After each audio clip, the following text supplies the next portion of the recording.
There are lines that seem to live forever. Frankly, my dear, I don't give a damn. And images hard to forget. Behold his mighty hand! For more than 100 years, movies have sparked imaginations around the world. When you think of silver screen legends, you might think of Hollywood, California. You might not think of Midland, North Carolina. But just past the tracks and the tractors lies a hidden gem.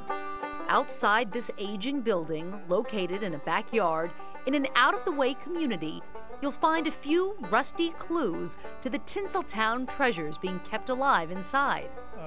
One sheet from On Golden Pond. Martin Hill collects Hollywood history. These are matte boxes. He's been infatuated with movies from an early age. Where other teenagers would dream about dating girls, I dreamed about going through the Mitchell factory and seeing how they make cameras. Fast forward a few years, and Martin got his own Mitchell camera and filmed the first feature film shot in Charlotte. Somebody said it was one of the 5 worst films ever made.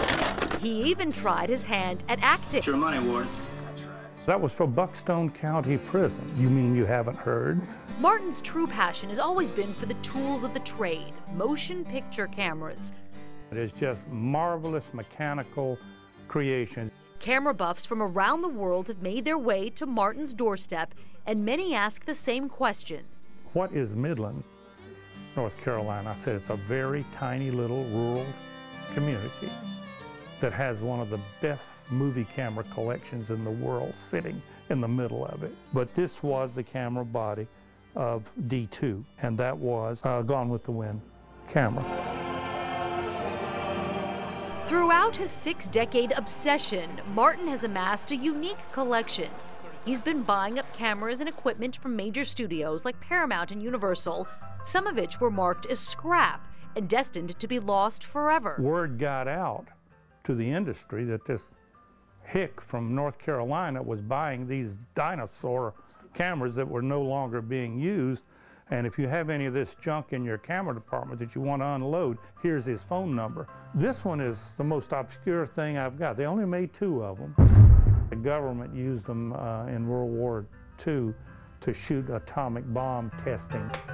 Much of his collection has what he calls provenance. In other words, they shot something. They filmed a certain actor or actress.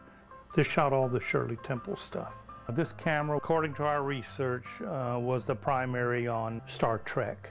The big one down there worked on 2001. One of his favorites is this Mitchell VistaVision camera used to film a cinematic classic. This camera was the primary camera used on the 10 Commandments. I've got one great shot of DeMille. He's sitting in a chair right next to this camera. It's fascinating because I'm a filmmaker and some of the greatest films of all time have been made with these cameras. So fascinating, Joanne Hawk is working to tell Martin's story in a documentary. I think the whole world needs to see this stuff. What's amazing is he had an understanding the inherent value of something. What other people deemed as scrap or junk, Martin said, that's collectible. The building is actually starting to cave in under the weight of movie cameras. The cameras are a business and a hobby for Martin. He's bought and sold many through the years, but he's been able to hold on to his most iconic cameras. The Chaplin camera was, again, just plain luck. That's Charlie Chaplin, the silent film era legend.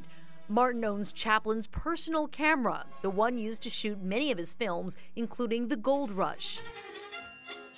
The equipment in this room has been used by the world's most celebrated filmmakers. This particular one, we believe, may have been an ILM camera, which would mean it was involved in the Star Wars films. It's got George W. Lucas on this inventory plate. This camera was the camera used to shoot the Abbott and Costello comedies. Well, then who's playing first? Yeah. Later, Hitchcock used it on his last movie. At this stage of the game, I wished it was cleaner. Martin doesn't claim to have the tidiest collection. I have a really eloquent technical knowledge of the equipment. Putting it in a clean spot on the floor, that is a problem. But you won't find another like it in the world. This place kind of speaks to you if you sit quietly and listen. you can hear action, and you can hear some of those amazing lines. Some of those memorable lines in motion picture history were set in front of these lenses.